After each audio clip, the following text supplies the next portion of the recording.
Welcome my dear students AB school નવસારીની online lecture સિરીઝની અંદર હું કેજે ગોસ્વામી તમારું સ્વાગત કરું છું. મિત્રો, ચેપ્ટર નંબર 9 ની અંદર ટેક્સ્ટ બુક રિલેટેડ આપણે આખરી ટોપિક એટલે કે છેલ્લા ટોપિક ઉપર આવી ગયેલા છીએ કે જેની અંદર આપણે ચર્ચા કરવાના છીએ સવર્ગ સંયોજનના ઉપયોગો. બરાબર? તો સવર્ગ સંયોજનોના જે ઉપયોગો છે અથવા તો એના અનુપ્રયોગો છે એની માહિતી આપણે આ લેક્ચરની અંદર લઈશું. બરાબર? આના પછી શું કરવાના છે? આ કમ્પ્લીટ થાય ત્યાર પછી આપણે કેટલાક એક્સ્ટ્રા કોન્સેપ્ટ જોવાના છે કે જે કોમ્પિટિટિવ રિલેટેડ જે લોકો કે જે વિદ્યાર્થીઓ તૈયારી કરે છે એ લોકો માટે કામમાં આવશે. ક્લિયર છે? બરાબર? તો એ ટોપિક ક્યાં છે એ આગળ ઉપર આપણે ચર્ચા કરીશું. જેમ જેમ ચર્ચા કરતા જશું એમ આગળ વધીશું. બરાબર? એટલે ઓલમોસ્ટ ટેક્સ્ટ બુક ના રિલેટેડ આપણો આ ચેપ્ટર જે છે એ કેવું થઈ જશે? કમ્પ્લીટ. બરાબર? ત્યાર પછી એક્સ્ટ્રા પોઈન્ટ્સ રહેશે, સ્વાધ્યાય રહેશે. બરાબર? અને સ્વાધ્યાયની અંદર મિત્રો તમે કરતા જ જજો તો ઘણા બધા પ્રશ્નો મોટા ભાગના એવા હશે કે જે તમને આવડતા હશે. બરાબર? અમુક ક્વેશ્ચન્સ છે કે જેની અંદર પ્રોબ્લેમ થઈ શકે તો એ આપણે કરાઈશું. બરાબર? બાકીના જે રિપીટ ક્વેશ્ચન હશે કે જે મેં તમને અગાઉ આપેલા છે, દાખલા તરીકે આઈયુપીએસસી નામ, તો એ વસ્તુ મેં તમને શરૂઆતમાં જ આપેલી હતી તો એની વધારે ચર્ચા ફરીથી આપણે કરીશું નહીં. બરાબર? અને સીધું નેક્સ્ટ ટોપિક ઉપર આપણે જઈશું. બરાબર? તો એક્સ્ટ્રા કોન્સેપ્ટ જે છે એ કમ્પ્લીટ કરીને પછી આપણે સ્વાધ્યાય ઉપર જઈશું. ક્લિયર છે મિત્રો? આટલી વસ્તુ ખાસ ધ્યાનમાં રાખજો. બીજી એક વાત, આ લેક્ચરની અંદર માનો કે ઉપયોગો છે તો ઉપયોગો હું તમને પીડીએફ તરીકે મોકલવાનો નથી. એ ઉપયોગો જે છે તમારે જાતે ટેક્સ્ટ બુકમાંથી અથવા તો તમારી પાસે જે રેફરન્સ બુક છે એની અંદરથી ડાયરેક્ટ લખી નાખવાના છે, કારણ કે એની અંદર કોઈ એવા સુધારા વધારા આપણે કરવાના નથી હોતા. ક્વેશ્ચન કેવી રીતે પૂછાય? ક્વેશ્ચન જે છે એ સીધો પણ પૂછાઈ શકે કે ઉપયોગો લખો. બરાબર? મોટા ભાગે એવા ક્વેશ્ચન જે છે જલ્દીથી પૂછાતા નથી હોતા, ઓકવર્ડ ટાઈપ ક્વેશ્ચન કહેવાય, પણ પૂછાઈ જાય તો આપણે એ રીતે લખવાના થાય. દાખલા તરીકે માનો કે તમને 3 માર્કનો ક્વેશ્ચન પૂછાય તો ઓલમોસ્ટ તમારે 6 થી 7 એની અંદર ઉપયોગો લખવા જોઈએ વિથ ડિટેલ. રિપીટ ના થાય એની છે ધ્યાન રાખવું પડે. ક્લિયર છે? બરાબર? તો એ રીતે તમારે તૈયારી કરવાની છે.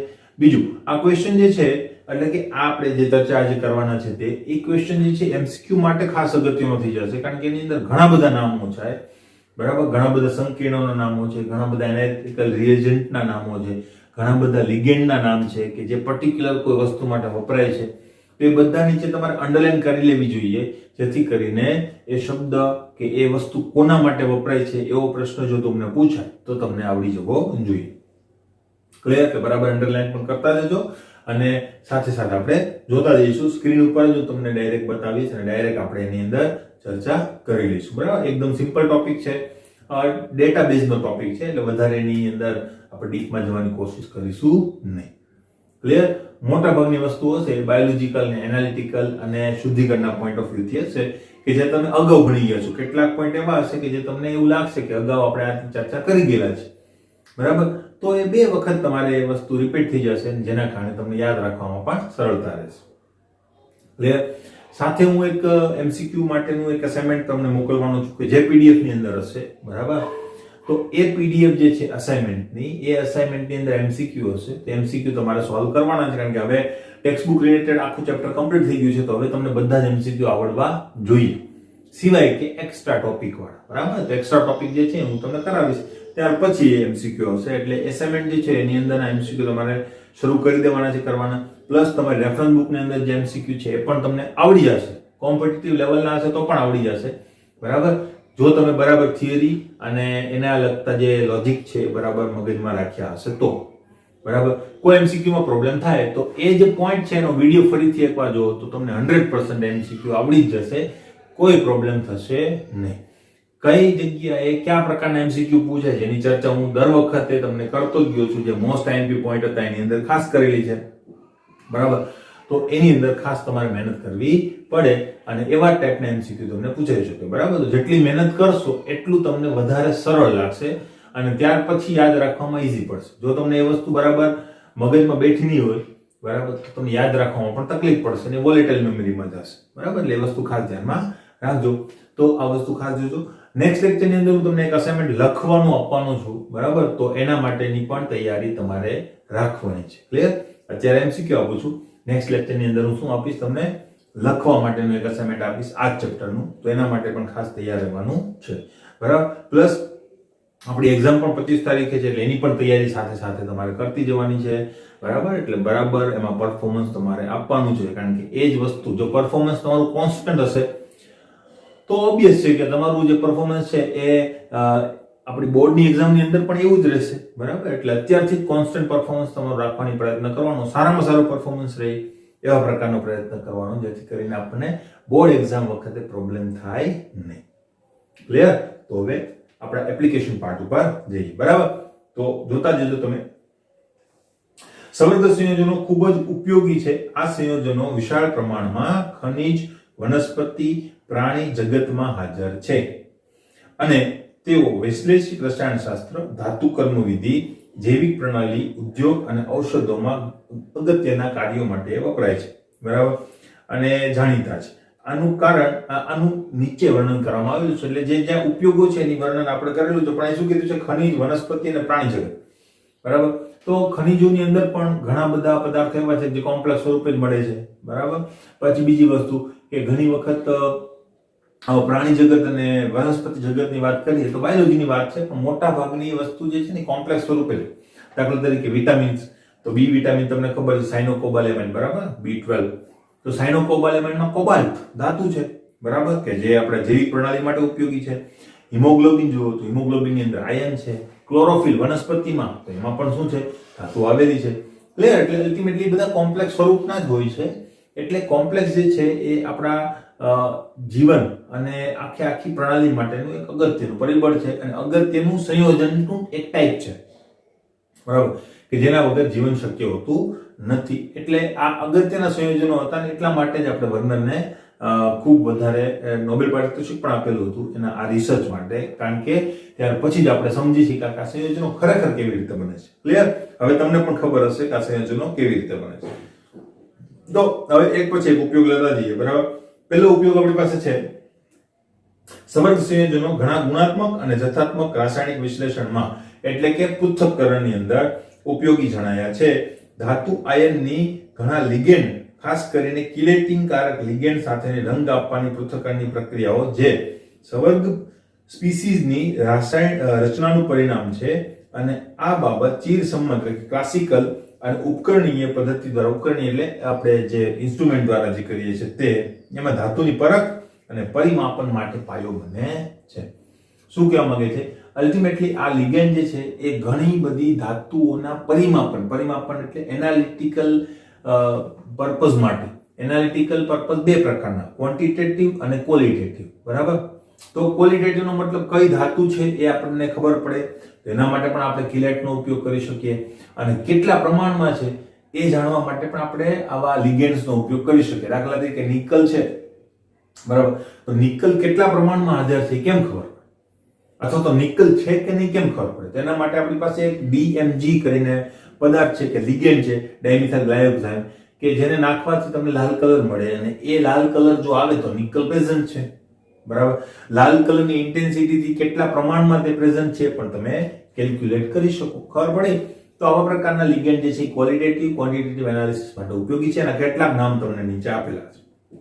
આવા પ્રક્રિયકોના ઉદાહરણની અંદર EDTA જે છે મોટા ભાગે આપણે એનો એનાલિટિકલ રિએજન્ટની અંદર ક્યાં ઉપયોગ કરીએ છીએ તો કે હાર્ડનેસ માપવા માટે, પાણીની કઠિનતા માપવા માટે આપણે એનો ઉપયોગ કરીએ છીએ, બરાબર. અને પાણીની કઠિનતા એટલે પાણીમાં કેટલા ધાતુ ક્ષારો હાજર છે એનું પરિમાપન આપણે કરી શકીએ.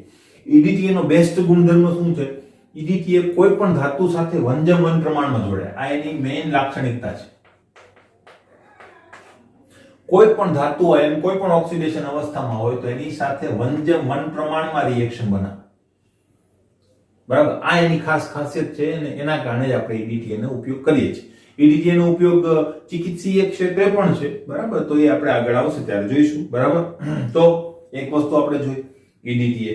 બીજું છે DMG હમણાં મેં તમને કીધું નિકલ માટે વપરાય છે, બરાબર, ડાયમિથાઇલ ગ્લાયોક્સાઇડ. આ બધા ઉપયોગો નીચે અંડરલાઈન કરતી જવાની છે. હું દર વખતે નહીં કહું કે અંડરલાઈન કરો, બરાબર, કારણ કે આની અંદર બધી જ બાબતો કામની છે અલ્ટિમેટલી, બરાબર. તો ખાસ શબ્દો નીચે અંડરલાઈન કરજો, એટલે એ જ વસ્તુ યાદ રાખવાની છે. આખી જો લાઈન અંડરલાઈન કરશો ને તો આખો પેરેગ્રાફ અંડરલાઈન થઈ જશે. Clear? Next, alpha nitroso beta naphthol. તો આલ્ફા નાઇટ્રોસો બીટા નેપ્થોલ જે છે એ વેસ્ટ વોટર અને ડ્રિંકિંગ વોટરની અંદર ધાતુની ખાસ કરીને કોપર, ક્રોમિયમ જેવી ધાતુઓ અથવા લેડ જેવી ધાતુઓ જે છે એની હાજરી ચકાસવા માટે વપરાતું હોય છે. જો કે એનો ઉપયોગ અહીં લખેલો નથી એટલે ખાસ તમે એના ધાતુના પરિમાપન માટે ઉપયોગી છે એવી રીતે તમે યાદ રાખી શકો, પણ મેં તમને કીધું એ પ્રકારનો ઉપયોગ છે. બીજું છે આપણી પાસે કુપ્રોન. તો કુપ્રોન જે છે એ પણ કોપર ધાતુની કેટલી પ્રેઝન્સ છે એ માપવા માટે વપરાતું હોય છે. કુપ્રોન જે છે એક પ્રકારનો પોલિમર છે, બરાબર. તો અલ્ટિમેટલી એનો ઉપયોગ ત્યાં થતો હોય છે. નેક્સ્ટ પોઈન્ટ ઉપર આપણે જો આવીએ તો પાણીની કઠિનતાનું પરિમાપન Na2EDTA મેં હમણાં કીધું એ પ્રમાણે, બરાબર. Na2EDTA. હવે આ શું છે? પહેલી વાત, બરાબર. EDTA જે છે એ એમ ગણો તો એક સબસ્ટન્સ છે, બરાબર. EDTA ઇથિલી, બરાબર. આ એક સબસ્ટન્સ છે. હવે એનું આખું નામ પણ તમને ખ્યાલ જ છે, બરાબર. એટલે હું વધારે એના ઉપર જઈશ નહીં, બરાબર. Ethylene diamond tetra acetate. હવે એસિટેટ લખીએ છીએ પણ અલ્ટિમેટલી એ પદાર્થ છે એમાં શું આવે છે? ઇથિલિન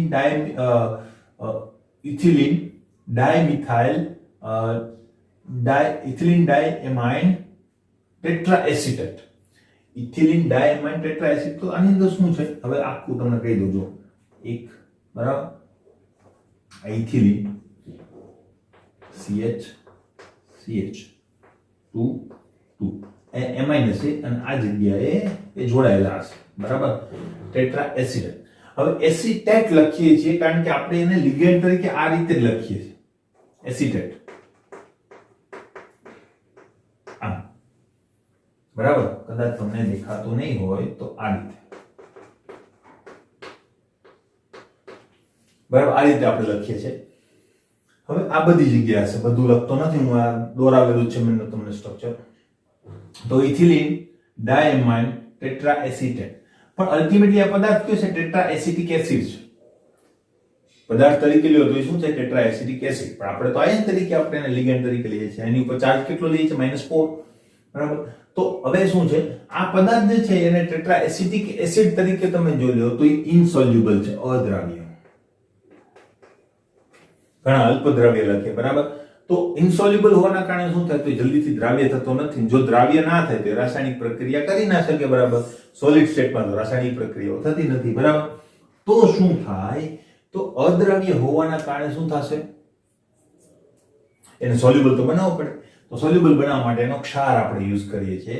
હવે ક્ષાર માટે તમે Na4 પણ લઈ શકો, કારણ કે આ -4 છે એટલે Na4 પણ લઈ શકો. પણ અલ્ટિમેટલી એટલી બધી જરૂર નથી પડતી. ખાલી જો 2 હાઇડ્રોજનનું રિપ્લેસમેન્ટ કરી શકો તમે, 2 હાઇડ્રોજનનું રિપ્લેસમેન્ટ, બાકીના 2 ને તમે COH તરીકે રાખો તો પણ એ સારી દ્રાવ્યતા ધરાવે છે. એટલા માટે એના સોલ્ટ તરીકે આપણે યુઝ કરીએ છીએ. એટલે આ એનો સોલ્ટ છે EDTA નો. શા માટે બનાવ્યો? સુદ્રાવ્ય બનાવવા માટે. ક્લિયર? નેક્સ્ટ, એનો ઉપયોગ ક્યાં થાય છે? પાણીની કઠિનતા માપવા માટે. પાણીની અંદર મોટા ભાગે શું હોય છે? તો કે કેલ્શિયમ અને મેગ્નેશિયમ પ્રકારના ક્ષારો હોય છે, બરાબર. મોટા ભાગે આ બે જ પ્રકારના ક્ષારો હોય છે. એટલે આ બે નું પ્રમાણ માપવા માટે આપણે EDTA નો ઉપયોગ કરીએ છીએ, જેને આપણે કુલ કઠિનતા કહીએ છીએ. આ પ્રયોગો તમારા આવવાના છે જ. Ca+2 Mg+2 આયન દ્વારા EDTA સાથે સ્થાયી સંકીર્ણ બનાવે છે. આ આયનોનું વર્ણનાત્મક પરિમાપન કેલ્શિયમ અને મેગ્નેશિયમના સ્થાયીતા અચળાંક વચ્ચેના તફાવતના કારણે કરી શકાય છે. હવે એમાં શું છે? જો આ બંનેનું માપન એક સાથે કરો તેને કુલ કઠિનતા કહેવાય, બરાબર. પણ તમારે માનો કે એવી રીતે કઠિનતા માપવી છે કે Ca+2 નું પ્રમાણ કેટલું છે અથવા તો Mg+2 નું પ્રમાણ કેટલું છે, તો એ પણ તમે કરી શકો છો સૂચક વાપરીને, બરાબર. તો સૂચક જે છે એનો સિલેક્શન અથવા તો બે સૂચકનો ઉપયોગ કરીએ છીએ, EBT અને ઇરિયોક્રોમ બ્લેક ટી, બરાબર. તો એનો ઉપયોગ આપણે કરી અને અહીંયા અનુમાપન કરી શકીએ છીએ અને બંનેનું ઇન્ડિવિડ્યુઅલ પ્રમાણ પણ માપી શકીએ છીએ. પહેલા કુલ કઠિનતા માપવી પડે, ત્યાર પછી કોઈ પણ એક આયન માટે કઠિનતા માપી લો એટલે બીજા આયનનું પ્રમાણ જે છે એ તમને આડકતરી રીતે મળી જાય, બરાબર. તો એના માટે પણ EDTA નો ઉપયોગ થાય છે. આપણે એ અનુમાપન કેવી રીતે થાય છે તમારા પ્રેક્ટિકલ્સ ની અંદર આવશે તો વધારે ચર્ચા તમે ત્યાં કરજો, બરાબર. નેક્સ્ટ, ધાતુઓના કેટલાક અગત્યના નિષ્કર્ષણ પ્રક્રમની અંદર સંકીર્ણ રત્નનો ઉપયોગ થાય છે. ઉદાહરણ તરીકે ગોલ્ડ અને સિલ્વર, બરાબર. તો એના પ્રક્રમનો તમે જોઈ ગયા હશો ધાતુ કર્મવિધિની અંદર, બરાબર. તો ત્યાં પણ શું હતું, અલ્ટિમેટલી આપણે ગોલ્ડને અલગ કરવા માટે નિક્ષાલન પદ્ધતિનો ઉપયોગ કરીએ છીએ કે જેની અંદર ગોલ્ડનું સંકીર્ણ બનાવે છે, જ્યાં લખેલું છે હું લખતો નથી, બરાબર. AU અથવા તો AG CN2- આ પ્રકારનું સંકીર્ણ બનાવ્યું હશે કે જે દ્રાવ્ય છે, બરાબર.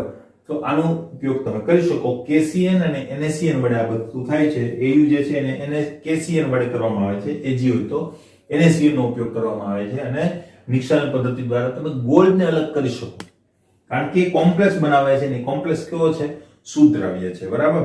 નેક્સ્ટ, તો ગોલ્ડ ઓક્સિજન અને પાણીની હાજરીમાં સાયનાઇડ સાથે સંયોજાય છે અને સંકીર્ણ સ્પીસીસ AuCN2- આપે છે. AG પણ લખી શકો તમે. જલીય દ્રાવણ રચાય છે. ગોલ્ડને ધાત્વિક રૂપે દ્રાવણમાં ઝિંકનું ઉમેરણ કરીને અલગ કરી શકાય છે. તો એ નિક્ષાલન પદ્ધતિ તમને ખબર છે. આ બની ગયું. દ્રાવણને ગાળી લો એટલે એમાંથી જે અદ્રવ્ય અશુદ્ધિઓ છે દૂર થઈ જશે અને આ સંકીર્ણ એક અલગ પાત્રમાં આવી જશે. ત્યાર પછી એની અંદર Zn નાખી દો એટલે Zn જે છે એ પાછું Cn સાથે સંકીર્ણ બનાવે છે, ZnCN4, અને AU જે છે એને મુક્ત કરી દે છે પાછું ગોલ્ડ તરીકે. આને વિદ્યુત રાસાયણિક પ્રક્રમ કહેવામાં આવે છે. શા માટે થાય છે એ આપણે જોઈ ગયા છીએ. અલ્ટિમેટલી રેડોક્સ પોટેન્શિયલના તફાવતના કારણે આ બધી વસ્તુ થતી તમને જોવા મળે. તો આ બધી વસ્તુ આપણે ચર્ચા કરી ગયા છે અલ્ટિમેટલી, બરાબર. એટલે તમારે શું યાદ રાખવાનું છે કે કોમ્પ્લેક્સોમેટ્રીનો ઉપયોગ જે છે એ ઘણી ધાતુના શુદ્ધિકરણ અને અલગીકરણ માટે પણ કરવામાં આવે છે, બરાબર. એ જ પ્રમાણે ધાતુનું શુદ્ધિકરણ સબંધ સંયોજનોના નિર્માણ ત્યારબાદ તેમના વિઘટનથી હાંસલ કરી શકાય છે. દાખલા તરીકે નિકલ. તો નિકલ માટે તમે જોયું હશે, નિકલનું મોન્ડ કાર્બોનિલ પદ્ધતિ છે જેની અંદર આપણે નિકલનું સંકીર્ણ બનાવીએ છીએ NiCO4, બરાબર, કે જે બાષ્પશીલ છે. એને અલગ પાત્રમાં લઈને તેનું વિઘટન કરી નિકલ પાછું મેળવી શકાય છે, બરાબર. તો એમાં પણ આપણે ઉપયોગ કરી શકીએ છીએ તેનો. નેક્સ્ટ પોઈન્ટ, સવર્ગ સંયોજનો જૈવિક પ્રણાલીમાં ખૂબ જ અગત્યના છે. પ્રકાશ સંશ્લેષણ માટે જવાબદાર વર્ણક એટલે કે ક્લોરોફિલ કે જેની મેં વાત કરી, એમાં કોણ છે, મેગ્નેશિયમ ધાતુ છે. આ બધી વસ્તુ તમને ખ્યાલ હોવી જોઈએ. ક્લોરોફિલમાં કઈ ધાતુ છે, મેગ્નેશિયમ નું સવર્ગ સંયોજન છે, બરાબર. મેગ્નેશિયમ જે છે એ +2 જ હોય છે એટલે એમાં કોઈ પ્રશ્ન નથી તમારો, બરાબર. હિમોગ્લોબિન જે છે એ લોહીનો લાલ વર્ણક છે જે ઓક્સિજનના વાહક તરીકે કાર્ય કરે છે. તે આયનનું સવર્ગ સંયોજન છે, બરાબર. એમાં આયન કઈ ઓક્સિડેશન સ્ટેટમાં હોય છે એવા પણ પ્રશ્નો ઘણીવાર કોમ્પિટિટિવ એક્ઝામમાં પૂછતા હોય. તો એમાં આયન છે +2 સ્ટેટની અંદર, બરાબર. વિટામિન B12 કે જેની વાત પણ મેં તમને કરી દીધેલી છે, એને કહેવામાં આવે છે સાયનોકોબાલેમાઇન. એનું નામ એવું કેમ છે, કારણ કે એ કોબાલ્ટ ધરાવે છે. તો કોબાલ્ટ જે છે એ વિટામિન B12 ની અંદર હોય છે, જે ખાસ ધ્યાન રાખજો, પ્રણાશી, બરાબર. પ્રણાશી એટલે કે એન્ટી-પર્નિશિયસ રક્ત અલ્પતા કારક કોબાલ્ટનું સવર્ગ સંયોજન છે. હવે જો શું છે, પહેલી વાત, આખું અલ્પવિરામ કરેલું છે પણ અલ્પવિરામ હોતું નથી, આખો વાક્ય છે, બરાબર. પ્રણાશી રક્ત અલ્પતા કારક, ક્લિયર. પ્રણાશીનો મતલબ થાય છે વિનાશી, વિનાશીનો મતલબ થાય છે ઘાતક, બરાબર. તો ઘાતક રક્ત અલ્પતા જે છે એનું કારણ કોણ હોય છે, તો કે વિટામિન B12 ની ઉણપ. તો વિટામિન B12 ની ઉણપ ના થાય એટલા માટે તમારા શરીરની અંદર ખાસ કોબાલ્ટ ધાતુ પૂરતા પ્રમાણમાં હોવી જોઈએ. અત્યારે વિટામિન B12 ની ઉણપ તમને જાહેરમાં અથવા આજુબાજુ તમે જોશો તો બહુ વધારે જોવા મળે છે, કારણ આપણે આરો સિસ્ટમનું પાણી પીએ છીએ જેની અંદર ધાતુઓ જે છે એ ઓલમોસ્ટ દૂર થઈ જાય છે, જેના લીધે ધાતુઓ આપણા શરીરમાં પૂરતા પ્રમાણમાં મળતી નથી, જેના લીધે જ આપણને શું થાય છે, આવા પ્રકારના વિટામિનની ખામી. કારણ કે અલ્ટિમેટલી દરેક વિટામિન પોતાનું વ્યવસ્થિત કાર્ય કરી શકે એટલા માટે ધાતુઓની જરૂર હોય છે. ધાતુઓ જે છે એ જલ્દીથી મળતી નથી આરો સિસ્ટમના કારણે, ક્લિયર.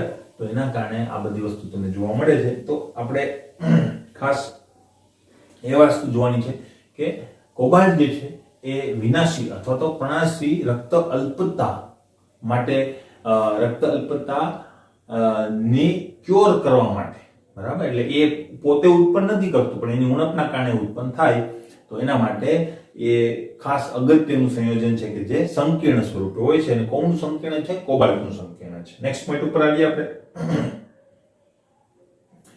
ધાતુ આયન સાથે સંવર્ગ થયેલા જૈવિક અગત્યના અન્ય સંયોજનોમાં ઉત્સેચક જેવા કે કાર્બોક્સીપેપ્ટિડેઝ એ અને કાર્બોનિક એનહાઇડ્રેઝ પ્રણાલીના ઉદ્દીપકો. હવે જો અલ્ટિમેટલી જે છે ઉત્સેચકો એ ખાસ આપણું કાર્ય કરતા હોય છે આપણા શરીરની અંદર, કે જેને જાદુગર પણ કહી શકાય. એ એવી પ્રક્રિયાઓ કે જે રેગ્યુલર રસાયણ વિજ્ઞાનમાં કે લેબોરેટરીમાં તો શક્ય જ નથી, એવી પ્રક્રિયાઓ પણ આ જે ઉત્સેચકો છે એ શક્ય બનાવી શકે છે. બરાબર. તો આવા ઉત્સેચકો જે છે એની રચનાની અંદર પણ શું હોય છે? ધાતુઓ. બરાબર. એ યોગ્ય રીતે કાર્ય કરી શકે એટલા માટે ધાતુઓની જરૂર એની અંદર પડે છે.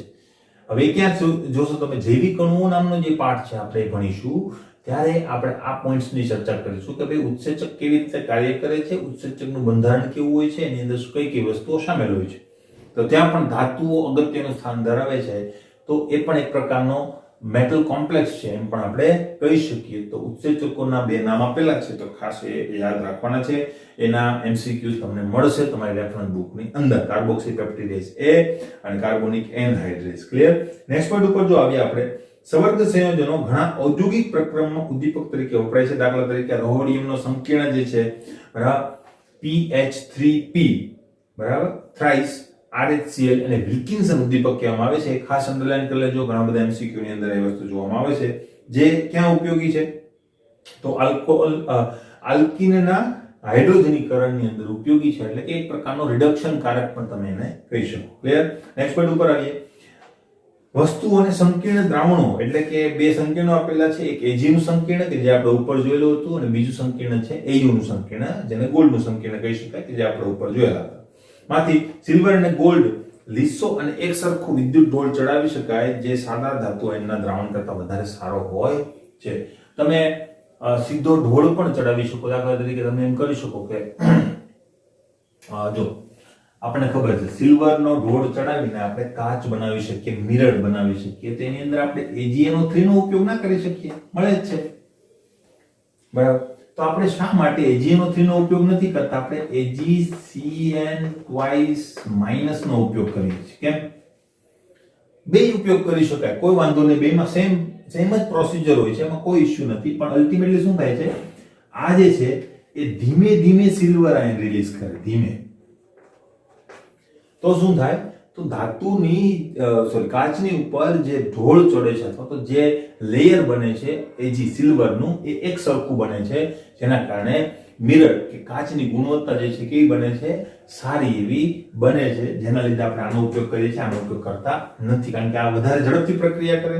કોઈ એક જગ્યાએ સિલ્વર વધારે જમા થઈ જાય, બીજી જગ્યાએ તેની ઉણપ પડતાય, તો એવો મિરર જે છે એ સારો ના કહેવાય. સિલ્વર વધારે વપરાય, કોસ્ટિંગ વધી જાય. અલ્ટિમેટલી એટલા માટે આપણે આનો ઉપયોગ કરીએ છીએ, જેથી કરીને ઓછા સિલ્વરમાં સારું પરિણામ મેળવી શકાય. નેક્સ્ટ, શ્યામ અને શ્વેત ફોટોગ્રાફીની અંદર, શ્યામ અને શ્વેત ફોટોગ્રાફીનો મતલબ થાય છે શ્યામ એટલે કાળું અને શ્વેત એટલે વ્હાઈટ, સફેદ. બરાબર. તો શ્યામ અને શ્વેતનો મતલબ શું છે? Black and white photography. બરાબર, કે જે જૂના સમયની અંદર કરવામાં આવતી. હવે તો તમને ખ્યાલ બી નહીં મિત્રો કે પહેલાના સમયમાં કેવી રીતે ફોટોગ્રાફી થતી. કેટલીક વાર વિન્ટેજ કોઈ વિડીયોઝ હોય તો એ જોજો તો તમને ખ્યાલ આવશે કે પહેલાના સમયમાં કેવી રીતે ફોટોગ્રાફી કરવામાં આવતી. બરાબર. ત્યારે તમને ખ્યાલ આવશે કે બ્લેક એન્ડ વ્હાઈટ ફોટોગ્રાફી પહેલા નેગેટિવ આવતી. બરાબર. એ નેગેટિવ જે છે એ રોલ આવતો, એ રોલને તડાવી ત્યાર પછી ફોટોગ્રાફ ક્લિક કરવામાં આવતો. એ નેગેટિવ આવી પહેલા માત્ર બ્લેક એન્ડ વ્હાઈટ ફોટા જ પડતા. તો આ ત્યારની વાત છે. તો એની અંદર આપણે AGBR નો ઉપયોગ કરતા. બરાબર, કે જે એક સંકીર્ણ બનાવે છે તેની વાત આપણે કરીએ. ફિલ્મને હાઇપો ના દ્રાવણ વડે ધોઈ સ્થિરીકરણ કરી શકાય છે, જે અવિઘટિત AGBR. એમાં છે ને AGBR નો ઉપયોગ થાય કે જે પ્રકાશ ક્રિયાશીલ હોય છે. જેવો એની ઉપર ઇમેજ પડે એટલે પ્રકાશની ઇન્ટેન્સિટી મુજબ તે પોતાના કલરની અંદર ચેન્જ કરતો હોય છે. ક્લિયર? તો ઓગાળી નાખે છે અને સંકીર્ણ આયન AgS2O3 થાયોસલ્ફેટ જેને આપણે કહીએ છીએ AgS2O3 -3 બનાવે છે. એટલે શું થાય? હવે AGBR જે છે પોતાની પ્રોપર્ટી ગુમાવી દેશે. એટલે એને હાઇપોના દ્રાવણની અંદર તમે મૂકો. બરાબર, એ બધું અંડરલાઈન કરજો. હાઇપોના દ્રાવણની અંદર મૂકો. હાઇપોના દ્રાવણની અંદર મૂકો એટલે શું થાય? એ આ પ્રકારનું સંકીર્ણ બનાવે છે, જેથી કરીને AGBR પોતાના ગુણધર્મો ગુમાવી બેસે છે. એટલે ફર્ધર જ્યારે ફોટાને આપણે ધોવો હોય ત્યારે પાછું બહાર કાઢવો પડશે. અંધારામાં તો ધોઈ નથી શકવાના, કારણ કે આપણને કઈ દેખાશે નહીં. બરાબર. તો શું કરવું? તો એના માટે આપણે શું કરીએ છીએ? એને પહેલા હાઇપોના દ્રાવણમાં, તમે કદાચ જૂની મૂવી જો તો એની અંદર પેલા એવું હતું કે ભાઈ શું કહેવાય, ફોટા ધોરાવા દીધેલા છે, એવા આપણે કહેતા. બરાબર, કે ભાઈ ફોટા આવી ગયા તો કે ના, હજુ ધોવા દીધેલા છે. તો ફોટાને ધોવા દીધેલા છે આપણે તો લોન્ડ્રીમાં ના મૂકી દઈએ ધોવા માટે, તો અલ્ટિમેટલી ધોવાનો શબ્દ એટલા માટે જ યુઝ થતો કારણ કે એ લોકો પાણીની અંદર બધી વસ્તુ કરતા, બરાબર. તો એટલા માટે પહેલા એ રોલને ખોલીને સીધો જ હાઇપોના દ્રાવણની અંદર ખોલવામાં આવે, જેથી કરીને ફર્ધર પ્રકાશ સાથે પ્રક્રિયા કરીને એ નેગેટિવ જે છે ખરાબ ના થઈ જાય. એટલે હાઇપોના દ્રાવણની અંદર એ બરાબર કરી ત્યાર પછી એ નેગેટિવને ફોકસ ઉપર ચડાવી ત્યાર પછી એની ઇમેજ જે છે એ કેપ્ચર કરીને ફોટોગ્રાફ લેવામાં આવતો, બરાબર. તો બહુ ટીડીએસ જોબ હતી, પણ હવે તો ડિજિટલ કેમેરા આવી ગયા છે, ડિજિટલ પ્રિન્ટર આવી ગયા છે, એટલે આ બધી વસ્તુ હવે તમને જોવા મળશે નહીં, બરાબર. એની એક કંપની હતી કોડેક કરીને કંપની હતી જે બહુ મોટા પ્રમાણમાં વિશ્વની પ્રથમ નંબરની કંપની હતી જે આ રોલ ઉત્પાદનની અંદર હતી. પણ રોલનો આખો આખો યુગ જ પૂરો થઈ ગયો, જેના કારણે કંપની પણ શું થઈ ગઈ, ફડચામાં ગઈ. જેવી રીતે નોકિયા એન્ડ્રોઈડના કારણે ફડચામાં ગઈ, એમાં કોડેક જે છે એ આ ડિજિટલ ફોટોગ્રાફી આવવાના કારણે ફડચામાં મતલબ દિવાળું નીકળી ગયું, એનું કંપની બંધ થઈ ગઈ, બરાબર. એવી રીતે વિડીયોકોન કંપની જે છે એ સીઆરટી ટ્યુબ બનાવતી, બરાબર. તો સીઆરટી નો મતલબ પેલા જે મોટા ટીવી આવતા જૂના સમયમાં તે એલસીડી આવવાના કારણે એની આખી કંપની જે છે એ બંધ થઈ ગઈ. ખરેખર વિશ્વમાં સૌથી મોટું ઉત્પાદન કરતા હતું એ સીઆરટી ટ્યુબનું, બરાબર. પણ હવે એ ઈરાદ નીકળી ગયો, હવે કોઈ એ પ્રકારના ટીવી લેતા જ નથી, એટલે આખી કંપની જે શું થઈ ગઈ, બંધ થઈ ગઈ. અને એટલે ટૂંકમાં આપણે શું જોઈએ છે કે તમે કોઈ બિઝનેસ કરવા માંગતા હોય તો ટ્રેન્ડ કયો છે, લાંબો સમય કયો ટ્રેન્ડ ચાલવાનો છે, એ વસ્તુ જોઈ અને બિઝનેસ કરવો જોઈએ, બરાબર. અને હંમેશા રિસર્ચ અને પરિવર્તન એને સ્કોપ રહેવો જોઈએ, કારણ કે જો તમે રિજિડ રહી અને એક પ્રકારની જ વસ્તુ કર્યા કરો તો અલ્ટિમેટલી એની અંદર તમારે આ કંપનીઓ કે જે વિશ્વની મોટી કંપનીઓ ગણાતી, કે એક વખત મોબાઈલ એટલે નોકિયા એવું જ હતું કે ભાઈ કયો મોબાઈલ લેવો છે, તો નોકિયા મોબાઈલ જ લેવો છે, બરાબર. તો એ કંપની ફડચામાં ગઈ, બંધ થઈ ગઈ, વેચાઈ ગઈ, બરાબર. કે જે ફિનલેન્ડની કંપની છે ને લગભગ 23 to 25% રેવન્યુ જીડીપી નો એ પોતે કમાઈને આપતી પોતાના દેશની કંપની આખી બંધ થઈ. કેમ? એન્ડ્રોઈડ આવવાના કારણે, બરાબર. તો અલ્ટિમેટલી આપણા મગજની અંદર પણ હંમેશા પ્રગતિશીલ વિચારો હોવા જોઈએ બિઝનેસ કરવો હોય તો, બરાબર. તો કઈ નવી પેટર્ન આવે છે, કઈ વસ્તુ ઉપર મારે ધ્યાન દેવું જોઈએ, બધી વસ્તુ તમારે જોવી પડે. બિઝનેસ ખાલી લેવા અને મોંઘા ભાવે વેચવાની વાત નથી, ખબર પડે છે આ બધી વસ્તુ એની અંદર ઇન્વોલ્વ થાય તો તમે સક્સેસફુલ થાવ. બાકી એમાં સક્સેસફુલ જવું થોડુંક અઘરું છે, જેટલું તમે માનો છો એટલું સહેલું નથી હોતું, બરાબર. નેક્સ્ટ પોઈન્ટ ઉપર જઈએ આપણે. ઔષધીય રસાયણશાસ્ત્રમાં કિલેટ ચિકિત્સામાં રસ વધતો જાય છે, એટલે એ વધારે પડતો હવે એક ફોકસ ફિલ્ડ છે કે જેની અંદર વૈજ્ઞાનિકો રસ દાખવે છે. આનું ઉદાહરણ વનસ્પતિ પ્રાણી પ્રણાલીમાં ધાતુઓનું વિશાળ પ્રમાણના કારણે ઉદ્ભવતી સમસ્યાની સારવાર છે, બરાબર. તો તમને ખ્યાલ છે ઘણી વાર વચ્ચે, તો તમને નાના હશો તમે લોકો ત્યારે વચ્ચે એક પ્રોબ્લેમ આવેલો કે જેના કારણે શું થયું કે ભાઈ માછલીઓ જે છે અમુક પર્ટિક્યુલર જગ્યાએ એ માછલીઓની અંદર લેડનું પ્રમાણ વધવા માંડેલું, મર્ક્યુરીનું પ્રમાણ વધવા માંડેલું, જેના લીધે એ માછલીઓ ખાનારા જે માણસો હતા એ લોકોની અંદર પણ એની ટોક્સિક અસર જોવા મળે. એના કારણે ઘણા બધા રોગો થાય, બરાબર. તમને યાદશક્તિ ઘટી જાય, અલ્ઝાઇમર થાય, આ પ્રકારના રોગો થવાના ચાન્સીસ વધવા માંડ્યા હતા. એટલા માટે આ પ્રકારની ધાતુઓની વિશાળ અસર એને કહેવાય. તો એને નિવારવા માટે શું છે, તો આવી કિલેટિંગ ચિકિત્સા જે છે એ કામમાં તમને આવી શકે, બરાબર. તો એ કેવી રીતે થાય છે, તો કે આવા લિગેન્ડ જે છે એને તમારા શરીરમાં ઇન્જેક્ટ કરવામાં આવે, લિગેન્ડ ધાતુ સાથે બંધાઈ જાય, ધાતુ પોતાની પ્રોપર્ટી ગુમાવી બેસે અને એક્સક્રીટ થઈ જાય તમારા ઉત્સર્ગ માર્ગો દ્વારા. ક્લિયર? નેક્સ્ટ પોઈન્ટ, વિષાણુ કારણે ઉદ્ભવતી સમસ્યાની સારવાર છે. કોપર અને આયર્ન નો વધારો કિલેટિંગ લિગેન્ડ ડી પેનિસિલામાઇન, આ બધી અંડરલાઈન કરતા જ બધા એમસીક્યુ બની શકે છે, બરાબર. પણ થોડું બાયોલોજિકલ છે એટલે થોડી ધ્યાન રાખજો એની અંદર. ડી પેનિસિલામાઇન અને ડેસ્પેરોક્ઝામ, આવા એમસીક્યુ તમને જોવા મળશે 100%. તમારા રેફરન્સ બુકની અંદર હશે તો એ ખાસ ધ્યાનમાં રાખજો, અંડરલાઈન કરી લેજો. ડેસ્પેરોક્ઝામ બી વડે સંવર્ગ સંયોજનની રચના દ્વારા દૂર કરી શકાય છે. તો એમ ગણી શકાય કે આ બે લિગેન્ડ છે કે જે આપણા શરીરમાં રહેલી એક્સેસ આવી ધાતુઓને દૂર કરી શકે છે. નેક્સ્ટ પોઈન્ટ, ઈડીટીએ નો, મેં તમને હમણાં જ વાત કરી એ પ્રમાણે ઈડીટીએ નો લેડના વિશાલુકરણ ની સારવારનો ઉપયોગ થાય છે. ઈડીટીએ નો ઉપયોગ ક્યાં થાય છે? લેડના વિશાલુકરણની સારવારની અંદર.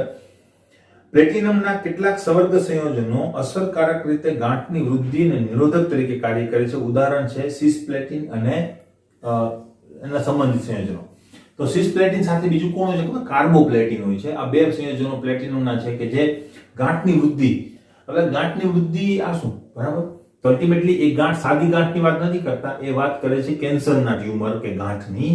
તો કેન્સરની સારવાર માટે સિસ્પ્લેટિન અને કાર્બોપ્લેટિન નામની બે દવાઓ છે. આમ ગણો તો બહુ નાનકડા એવા મોલેક્યુલ છે, બરાબર, એકદમ સિમ્પલ મોલેક્યુલ છે, છતાં પણ ખૂબ સારું કામ કરે છે. સિસ્પ્લેટિન છે એ હું દોરવાનો જ છું, આગળ ઉપર આપણે એની જરૂર પડશે જ એક્સ્ટ્રાની અંદર, તો ત્યારે આપણે હું તમને વાત કરીશ કે આ જે છે એ સિસ્પ્લેટિન છે, બરાબર. અને કાર્બોપ્લેટિન જો કે આપણે કોર્સમાં નથી, આ જસ્ટ તમારા નોલેજ માટે કીધું મેં તમને, તે પણ મગજમાં રાખજો. ખબર પડી? પ્લેટિનમના સંયોજન છે કે જે ગાંઠની વૃદ્ધિ અથવા તો કેન્સરની સારવાર માટે વપરાય છે. તો આ ઉપયોગો હતા મિત્રો, જાતે કમ્પ્લીટ લખી લેજો, બરાબર. પોઈન્ટ બાય પોઈન્ટ તમને ટેક્સ્ટ બુકમાં પણ પોઈન્ટ બાય પોઈન્ટ આપેલું છે, એટલે એની અંદર મારે કોઈ કામ કરવાનું રહેતું નથી. ખાસ જે અગત્યના પોઈન્ટ્સ હતા એને તમને જણાવી દીધેલા છે, તો બરાબર લખી અને કમ્પ્લીટ કરજો. તો આ સાથે આપણે ટેક્સ્ટ બુકનું કાર્ય કમ્પ્લીટ કરીએ છીએ. અસાઇનમેન્ટ જે છે એ બરાબર સોલ્વ કરી નાખજો. સ્વાધ્યાય અને એક્સ્ટ્રા પોઈન્ટ જે છે હજુ શરૂ રહેશે, એટલે આપણું ચેપ્ટર હજુ કમ્પ્લીટ થયેલું નથી. કરીશું આપણે. કોમ્પિટિટિવ એક્ઝામના રિલેટેડ ક્વેશ્ચન પણ બાકી છે, એટલે હજી વાર લાગશે તમારી. તો ઓલમોસ્ટ તમારું ટેક્સ્ટ બુક રિલેટેડ મેં ચેપ્ટર કમ્પ્લીટ કરી દીધેલું છે. ક્લિયર?